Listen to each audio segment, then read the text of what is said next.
Welcome back to Bucket List Living with Brad Norwood. I'm your host, Brad Norwood, and with me today, this is a unique episode. I learned of this guy through LinkedIn. He's been a fan of the show, and so wanted to have him on. He's our first fan, and as Jesse Cole says, fans are first.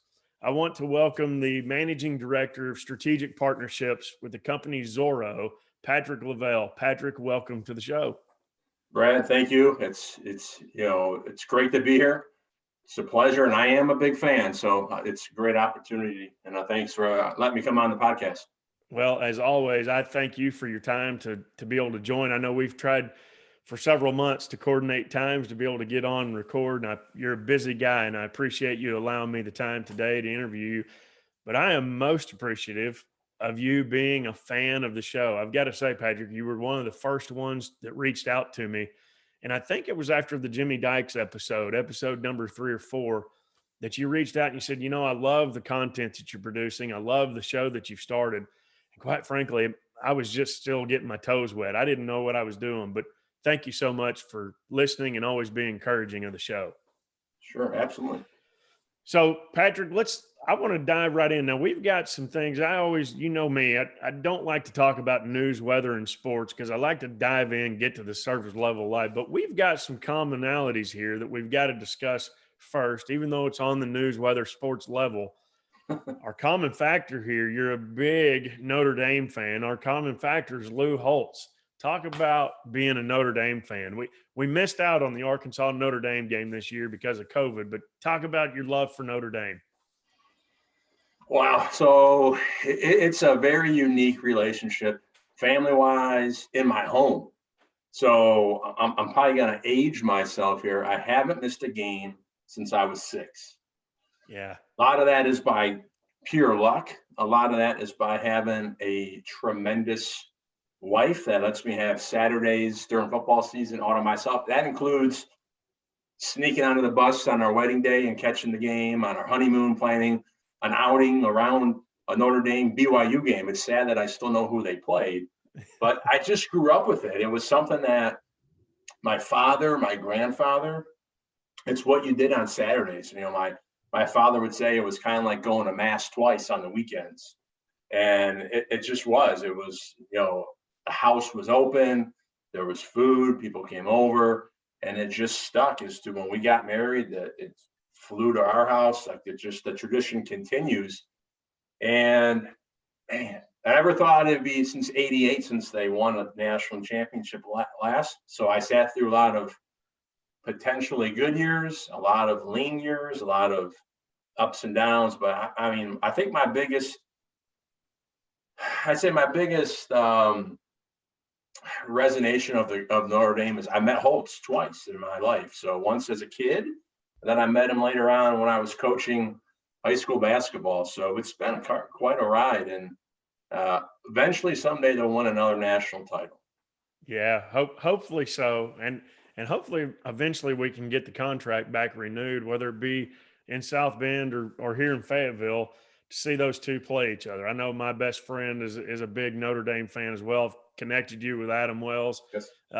Through social media, and so he's a big Golden Domer himself. He likes to call himself a Hog fan, but he's a Golden Domer through and through. And I hope someday that game is able to be played. That's a wonderful little rivalry just because of Coach Holtz there involved in the middle of it. Absolutely. So, hey, Patrick, talk about now. Let's get real. Let's dig into the show. We've got that we have another thing in common too. You were a teacher for a couple of years, coached basketball. I taught for 12 years before I began my own company. Talk about that transition. Tell us your story going from teacher now into a major sales role with Zorro. Tell us your story.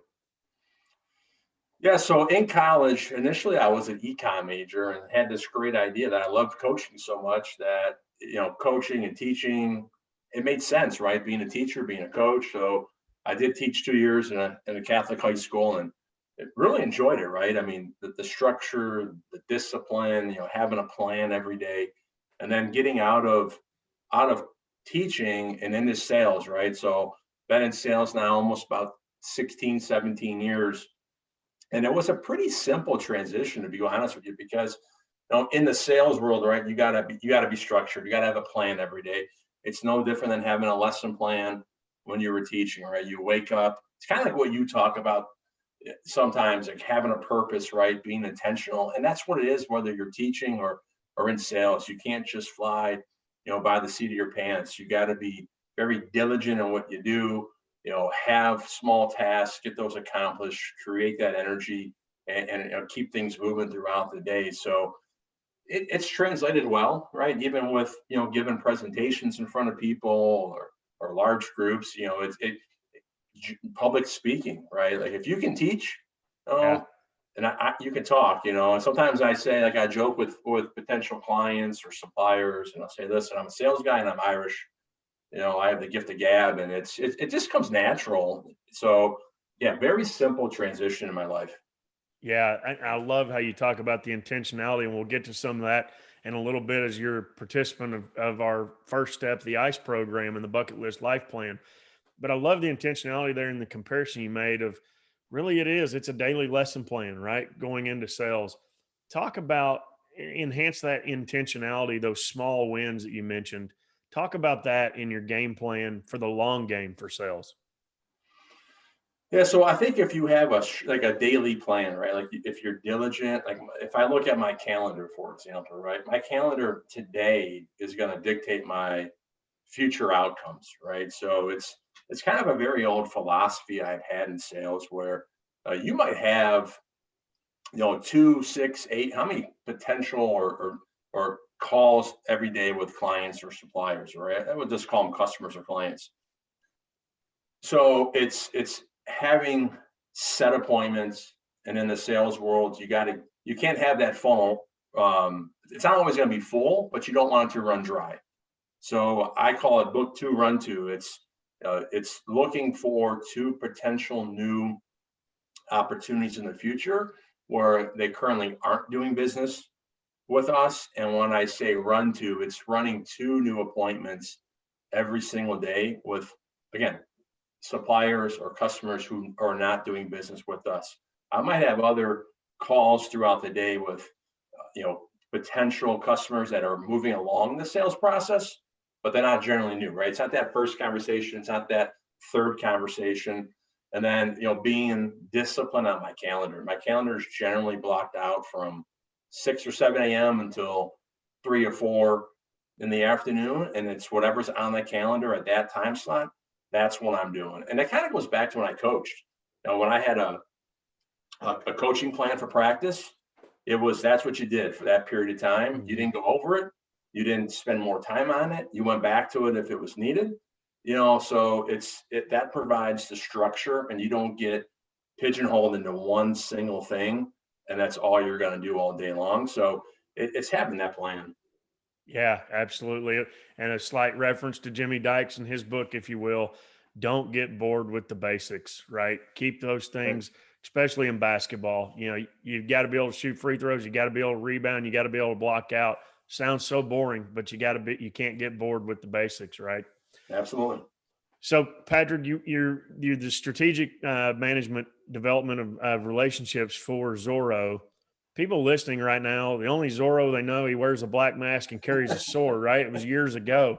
Dated myself a little bit there, but talk about what Zorro is. What is Zorro, and what do you do? So it's one less R. It's just one Zoro. Okay. So the team that I'm on, we're looking to expand what we call supplier partnerships, right? So just take the course of the United States, and that's all we focus on, the 50 states, right? There are tens of thousands or hundreds of thousands of companies that are out there, and they have a product, right? So they got to get that product out into the customer, right? They got to have customer reviews, whether they have their existing business model, inside Salesforce, outside Salesforce, selling through wholesalers or distributors. Zorro is an online e-commerce distributor. So what does that mean? So we don't have an outside Salesforce. So my team is the Salesforce that I'm on. And we're looking for those manufacturers, those distributors, those wholesalers that are looking for a new channel to distribute their distribute their products online. So we're not a marketplace. We compete with the marketplaces, day in and day out. And we're not looking to disrupt their business model. We are an extension of their sales team, right? So some of the greatest sales teams that I've ever been on, right? You have your salespeople and they work 8, 10, 12 hours, right? And that's it. They call it a day. As an online distribution center or company, no, we're 24/7, right? So even when the best sales teams are asleep, not calling on their potential customers, we're constantly up, we're constantly filling orders. So that's what we do. We're looking for those manufacturers, distributors, wholesalers that are looking to get into a new channel to get their products seen by customers throughout the country. Yeah, that's great. And I love how you use the term, you're just an extension for them to be able to do that. And so your team consists of how many people? Because I know you're one of the smaller teams, but do big work. And your team consists of how many people? 3 to 4? So there's four of us. So we have Yeah. a director, and then there's three people, such as myself, that are on the team, looking for those partnerships. So a team of Yeah. four. So perfect. Team of 4 and can do unlimited.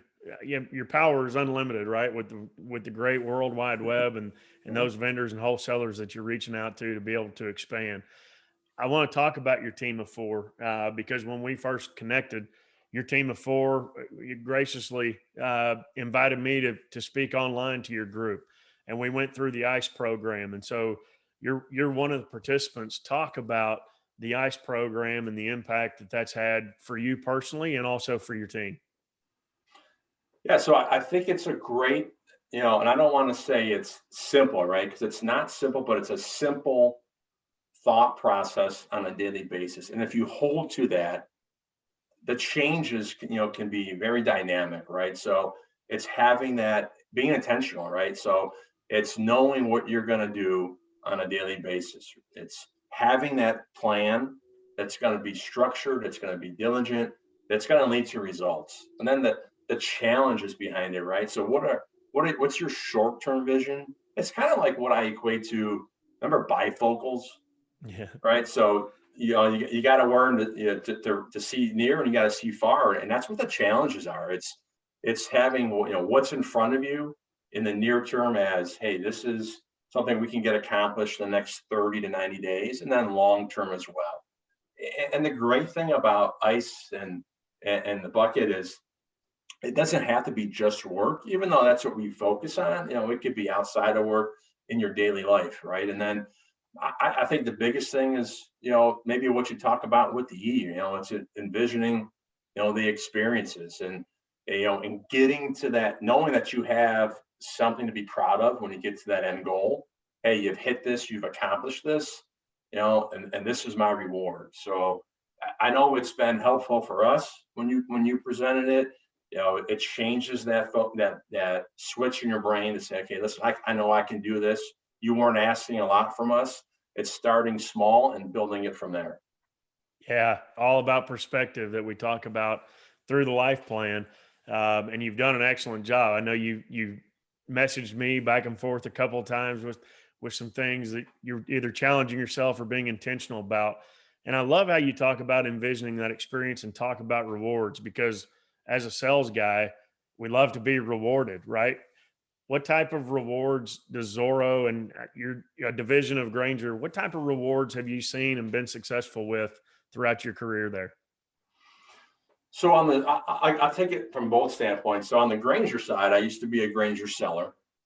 So right, so I was an outside salesperson for Grainger, and Grainger has the President's Trip. They have the annual Achievers, right? It's a big to do. It's a big accomplishment. No different than a couple of the other companies I've worked with where I've been able to enjoy those experiences.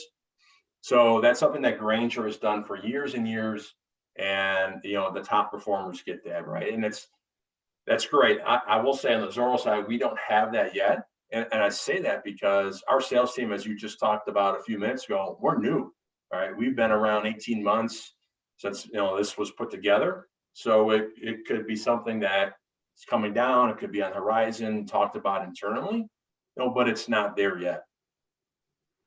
Yeah. I love that. And as you continue to grow, it'll come, like you said, with the Grainger side of things. So I want to go back into the challenging part and lay out your game plan there. What challenges have you challenged yourself with at work? I understand laying out a 3, 6, 9 month plan, but let's talk about Patrick Lavelle, because I know you're a man of faith. I know you're intentional at home. How are you? What does that challenge look like for you personally? Yeah, I don't want to take the easy way out, but it's being the better a better person, right? It's, being that better husband, being that better father. And I gotta steal a line my wife always says to me, and I might have shared this with you. It's be where your feet are. And Yeah. that's a challenge. That's a challenge from the standpoint where we are so connected all the time, right? We're constantly on our phone. We might, like, our children might say, "Hey, come watch this show with me," or, "Hey, let's play the game of Sorry." And it's there, like, "Hey, let's do it." But what do? We put our phone on the table. We put the phone in our pocket. It vibrates. It rings. Your first reaction is to go for it, right? So it's being where your feet are, putting the dang phone on airplane mode or just turning it off or leaving another room, right? And spending that time where it's important. Because I got to tell you, I think I'm good at it, right? Being where my feet are, but I know I'm not. I could be a better person from that standpoint. So that's probably the number one takeaway that I got from that when it comes to just being personal, right?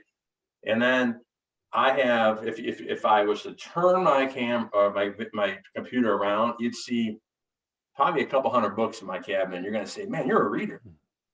No, I'm not. I get all these books and they sit there, right? So I try, and I'll get into it, right? One thing you had talked about is just doing like 8 to 12 pages a day of reading. I started that, then I get away from it for 3 days. I try to go back to it. So, but I know that the more that I do that, the more knowledge you retain. The same thing with sales. Like, I'm constantly trying to, it's probably a sign of getting older, but being intentional on, changing my approaches, changing my philosophies, and adapting. Just because it's been working for months or years, tweak it. It's like the old coaching thing, man. You get to a plateau, you don't want to stay there. Right? Mhm. You want to get better, and I do that. I'm the best salespeople to me that I've been around in my career. They care about the sale, but they want to get better. They want to get better. That's more important than the sales, is being better at that. So just so those are some of the challenges for me personally that I've taken away from when you presented ice to us. Yeah, and I'm right there in the boat with you, brother. The reading is just so tough. Now, I did accomplish my goal in 2020. I read a book a month, and Nice. man, how great that feels. And I'm redoing the challenge through 2021. But it's still so hard. It is a major challenge every day to get that time, to get the 10 pages in, to sit down. And again, like you mentioned, even just putting the phone away, right? There's some intentionality Mhm. involved within the challenge as well, that you've got to put away all the distractions, find that time, and sit down and try to knock out 8 to 10 pages. It's worked well, but it's hard. So, and you talked about getting better because there is improvement. And one of the things I want you to talk about next is something I've noticed you've gotten better at. Talk about getting better at your sales technique and how you're using LinkedIn, because in the last 3 to 4 months, I've noticed you really upping your LinkedIn game, if you will, and getting better. Talk about that importance in your role and what you do. Yeah, so I think LinkedIn is untapped. As big as it is, there's so much out there. There's so much potential, right? And it's not being that guy that pitches. Like, we've all been there, right? We get those pitches. We've talked about it, right? We've exchanged messages about it.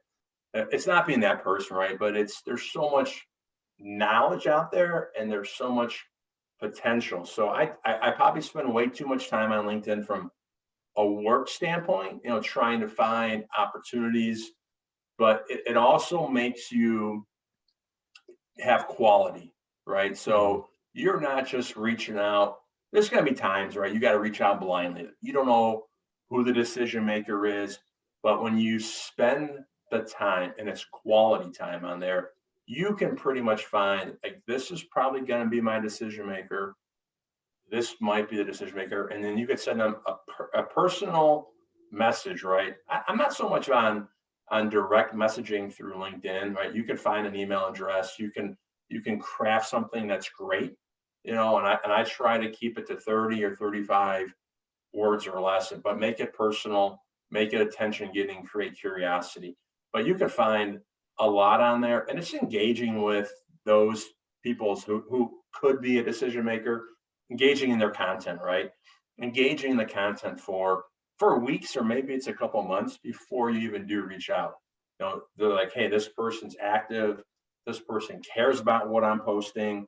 If they're not just trying to sell me. So there's a big thought process that goes into my approach on LinkedIn. And it's more so doing that. I'd rather engage with you, or you mentioned Jesse earlier, because there's a lot that come from those posts than me posting and trying to drum interest there. You got to do both, right? But I'd rather do the former. Sure. Yeah.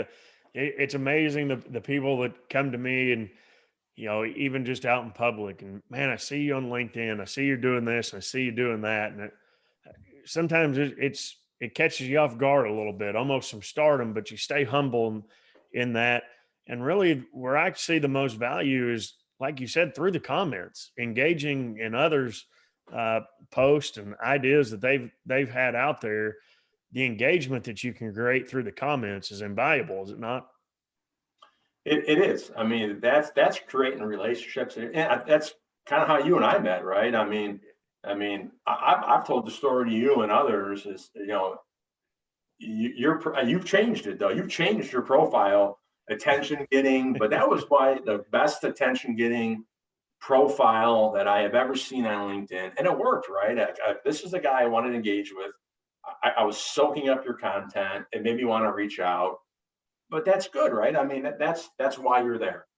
Yeah. At one time I was the least viewed profile on LinkedIn, right? Then as I realized, as coaching the bucket list life plan, giving the ice talk and starting people into that, it became too negative of a connotation. People were seeing the negative side of it versus hey, all I'm trying to do is get your attention. It's no Right. different than applying for a job because I want to go speak to the decision maker, right? I just do crazy things. It's a bucket list life that I say it's a life worth living all the time. And so, yeah, it was a good attention getter for a little while. Now it's just the truth that life's too short to be average. And so, talk about that, if you will, about how you achieve better than average through personal life and your work at Zorro. You know, it's doing a lot of the small things. It's being remembered, man. Like you talk about it, you can read about it, right? But you get one shot, right? My daughter said to me, our youngest daughter, when she was 8, I made some comment about, you know, um, if you only live once, and she's like, Dad, you live every day. Like an 8-year-old said that to me, and I thought, what? Like, so it's having that legacy, right? You talk about it, others talk about it, but it's true, right? I mean, like how do you want to be remembered, right? Whether it's by your family, it's loved ones, it's friends, it's neighbors, it's whomever, is that the person that's going to show up? Is that the person that cared? What kind of life did he or she lead? Those are all things that are important to me, right? Right. In my world of sales, like you got to think salespeople. I mean, what salespeople think like they're sleazy, right? You think of that guy on when you were a kid that would come to your kitchen table, it rings all on his finger, right? Or grease back here, like that's like a vision that people have of sales, and it's got to stop. It's got to go away. Like you don't want to do anything wrong. You don't want to make people uncomfortable or do anything sleazy. It's just being honest, and upfront. And you mentioned it earlier. A man of faith. I grew up in a Catholic home, and it's always that Catholic guilt in the back of your head. If you think something's going to be wrong, you're going to do something wrong, just don't do it. Yeah, yeah, I hear you. I hear you. So, Patrick, we talked about catch lines and grabbing attention, and And on my profile, it's not on your profile, but it's something that you've messaged me a couple of times. And I don't want to ruin the quote for you. I want you to share this quote with those that are listening. And if you're listening or watching right now, I want you to stop and hear this. But Patrick, I want you to talk about realize. So realize, so God gives us realize to realize we're the real lies, right? So I have remembered this for, it's going to be 19 years in October. And I say that because that was the homily by our priest on our wedding day. So that's what he talked about on our wedding day. God gives us realize to realize we're the realize. And that's true because, it's what we were just talking about, like not doing anything wrong, right? Being a person of faith, doing the right things. And it really is, it's true because we all have eyes, right, to see everything that's out there, right? Are you the one that's going to be stepping in when someone's doing something wrong, or you see something that's shouldn't be happening to someone else, right? Are you going to be that person that's going to, intervene, right? So we have that, and then you have to realize, that's wrong. And then inside of you, if you don't realize that, there's something wrong with you. So yeah, it is something that I probably posted a few times, maybe more so recently, but it's something I've heard that I've never forgotten. It's a great saying. I love it. It reminds me of a youth pastor back in my day saying that your walk talks and your talk talks, but your walk talks louder than your talk talks. And so I love the realize to realize where the realize is, because in fact have incorporated that a little bit into our legacy talk, the L in the My Bucket List Life Plan, because to understand that real truth and to understand your real purpose is what we're on a mission to do. So love that quote that you always share, and encourage you to keep sharing that and keep living it. We're coming to the end of our time. And again, thank you for your time. But I've got to ask you, Patrick, as we ask everybody on the show, now you're unique because you've been through ice. And so I've already asked you what you're challenging yourself with, what you're being intentional about, like we ask every guest. So I'm going to flip the script a little bit. As a fan of the show, I'm going to ask you to challenge me. As a fan, who would you like to see on the show, or what would you like to hear and see produced from the show going forward?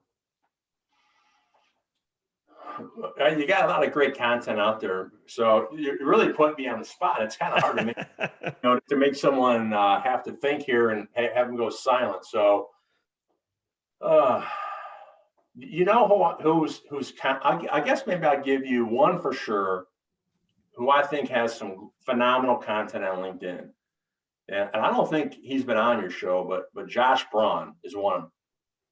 I don't know, He's Josh. great. I'll reach. Okay.